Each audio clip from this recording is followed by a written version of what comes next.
Here are some thoughts about information that the government really doesn't need to have.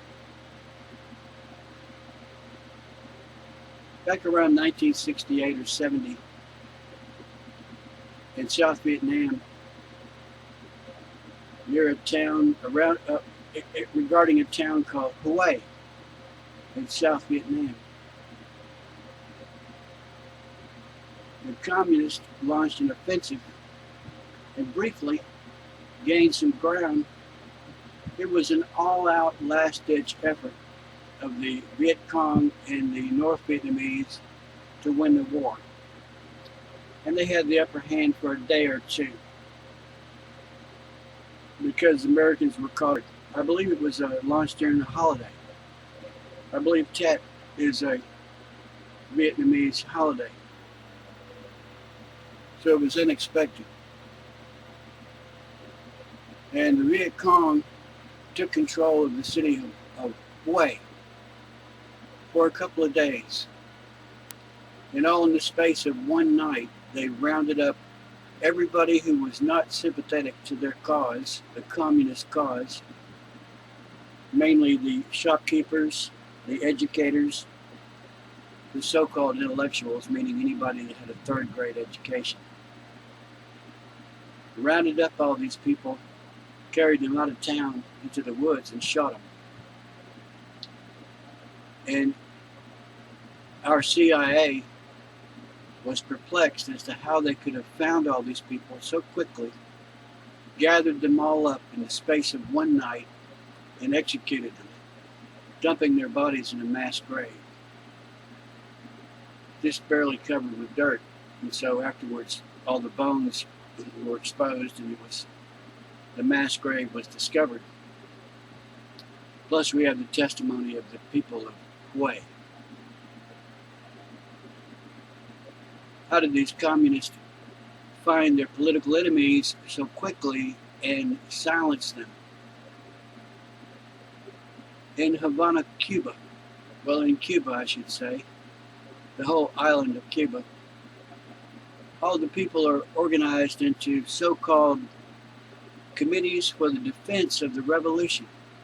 And what this is a means of controlling the people. Anybody that doesn't toe the line is squealed on at these meetings of the Committee for the Defense of the Revolution. Anybody who dissents, anybody who doesn't agree wholeheartedly with Fidel was exposed by these committees for the defense of the revolution. In East Germany, there was a similar setup, even more extreme. People were coerced into spying on their neighbors and even their own family members and their friends. They were blackmailed, pressured, bribed into divulging private information on their associates. Oftentimes, those being exposed to the Stasi, the secret police, were not aware of who did it. But when the communist government fell and the records of the Stasi were examined, people were astonished to learn who were the informants. And it became obvious that 1 out of 6 people in Eastern Germany was a government spy, spying on his neighbors. This is typical of communism. You should be aware that Soviet Russia became a police state, even though Vladimir Lenin took over the revolution that deposed the king, whom they called the Tsar. Lenin and his chief of police, so-called Committee for State Security, it was eventually called the Committee for State Security, spied on all the citizens, arrested them capriciously, snatched them out of their homes in the dark of night,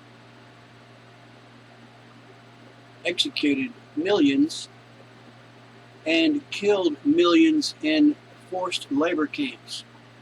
It wasn't exactly the workers' utopia that it was described to be. It was hell. And again, that is typical of communism. Dictators promise everything, but they give you tyranny. That is why the actions of Edward Snowden, the so-called NSA whistleblower, are significant. I probably wouldn't normally agree with Edward Snowden, and I normally would not agree with divulging classified information. But it became obvious to him, and is now obvious to us, that Obama is creating a police state, compiling tons of information on all of us based on our use of the phone and the internet. And if you keep in mind, this is not just email, this is everything you do with your credit card or debit card. Tons of information. Nobody listened in on your phone call. Of course they wouldn't. That would be boring and stupid and a waste of manpower. But all of the metadata is stored in case they want to check into you later, in case you do something that they don't approve of. They can very easily find out almost anything they want to know about any particular American.